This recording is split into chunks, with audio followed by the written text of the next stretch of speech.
당대표의 발언이 있겠습니다. 언론중재법 관련돼서 많은 논란이 제기되고 있습니다. 저희들은 가짜뉴스 피해구제법이다 이런 표현을 쓰고 있는데 일부 언론에서는 언론재갈물리법이다 이런 표현을 쓰고 있습니다. 저는 언론은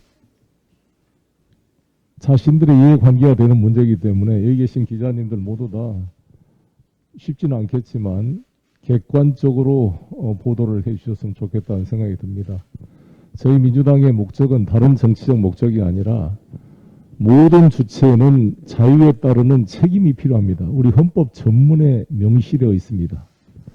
우리 대한민국 언론 자유질서는 아시아에서 1등입니다.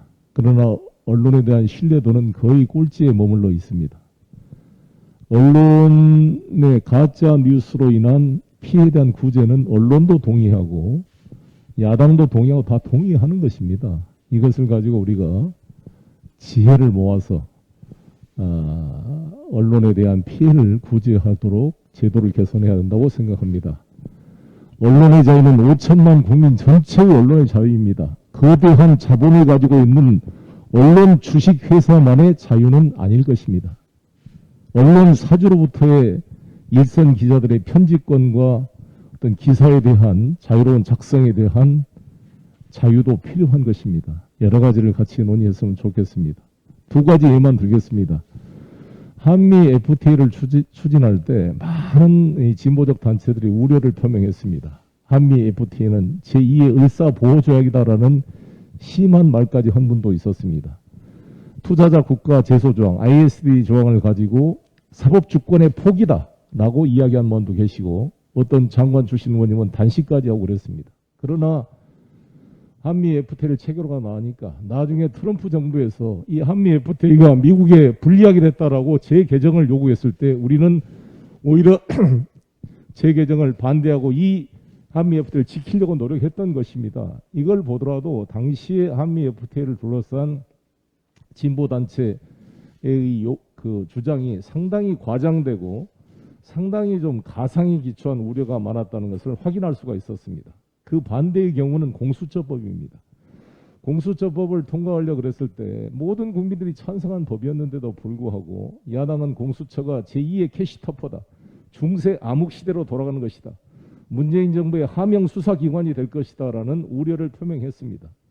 제가 항상 강조하지만 2,300명의 검사와 6,000명의 수사관을 가지고 있는 거대 검찰 조직에 대한 견제기구로서 25명의 검사와 40명 수사관을 가지고 있는 일개 지청보다도 적은 인력을 가진 이 공수처 하나를 가지고 수십만 명의 비밀경찰 조직을 운영했던 히틀러의 캐시타포와 비교하는 극단적인 과대 선전을 황교안 야당 대표가 해왔던 것입니다. 그러나 그 공수처가 출범된 이래 모든 국민들은 그러한 우려가 얼마나 과장되었던 것인가를 확인하고 있습니다. 공수처 덕분에 현직 검사가 뇌물 관련 범죄 행위로 경찰에 의해서 압수수색이 되는 최초의 일이 벌어진 것입니다. 엄청난 저는 사법제도의 발전을 기한 것이다. 즉 FTA나 공수처 법안은 진보, 보수 양쪽에서 다 극단적인 과장을 했던 것이 지나고 나오니까 확인됐습니다. 마찬가지로 이 언론중재법도 언론 재갈 물리기다 수없이 많은 언론에서 과장해서 극단적인 경우를 사실인 것처럼 이렇게 확대 해석을 하고 있습니다. 그러나 아시다시피 제가 계속 강조합니다만 현직들은 다 징벌적 손해배상 주체에서 배제를 시켰을 뿐만 아니라 어느 누구라도 전직이라 할지라도 진실한 것이거나 진실한 것으로 믿을 만한 정당한 이유가 있을 경우에는 다 면책이 되게 되어 있습니다. 새로운 저희들이 법률 요건이나 구성 요건을 만든 게 아닙니다. 지금도 허위 가짜 조작 뉴스는 처벌되고 있습니다. 단지 5배로 올리자. 그래서 제한시켰습니다. 경과실은 빼고 고의 중과실의 경우만. 왜?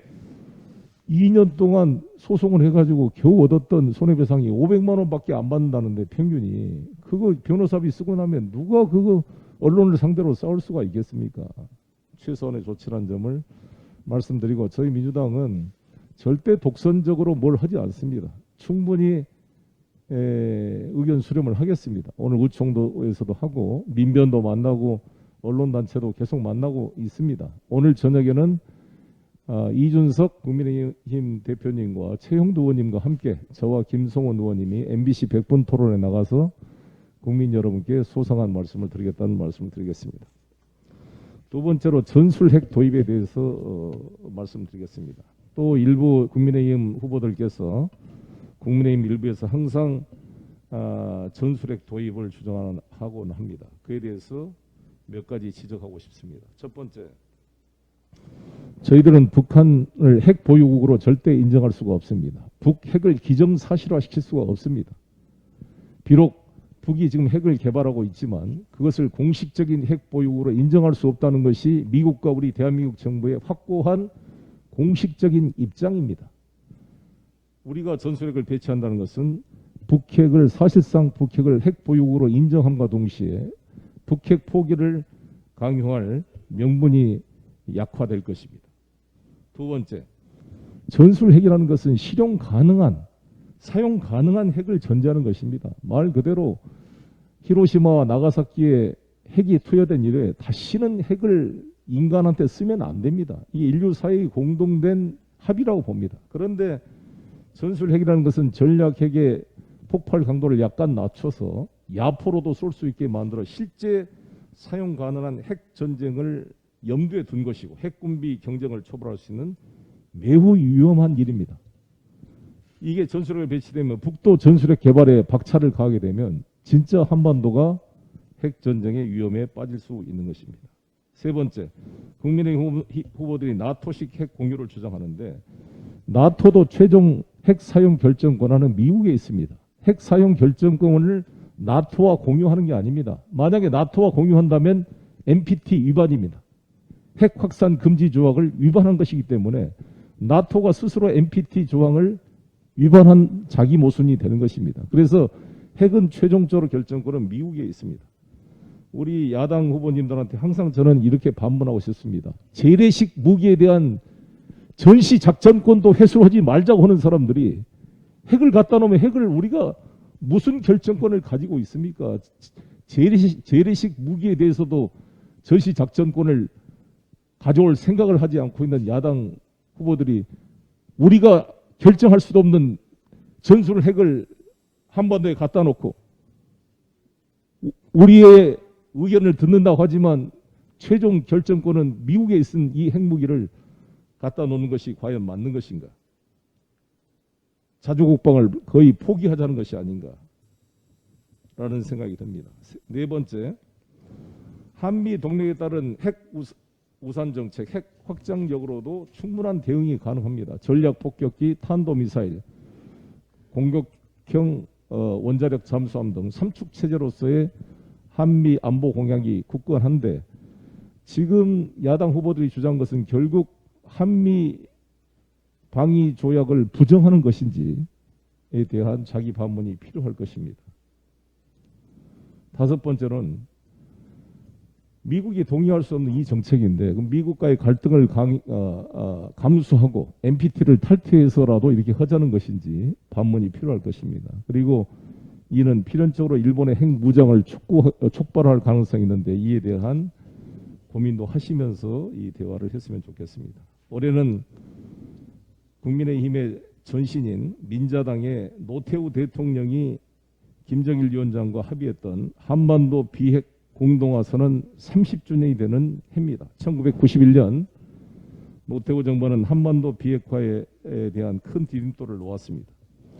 이러한 선언을 부정하고 핵 개발하고 있는 북한의 핵 개발 정책은 절대로 용납될 수가 없습니다. 북한의 비핵화를 강력히 촉구하고 우리는 북한의 비핵화를 달성하기 위해서 남북관계, 북미관계의 정상화를 통해 핵 문제 해결을 위해서 최선을 다해야 될 때라고 생각합니다. 이상입니다.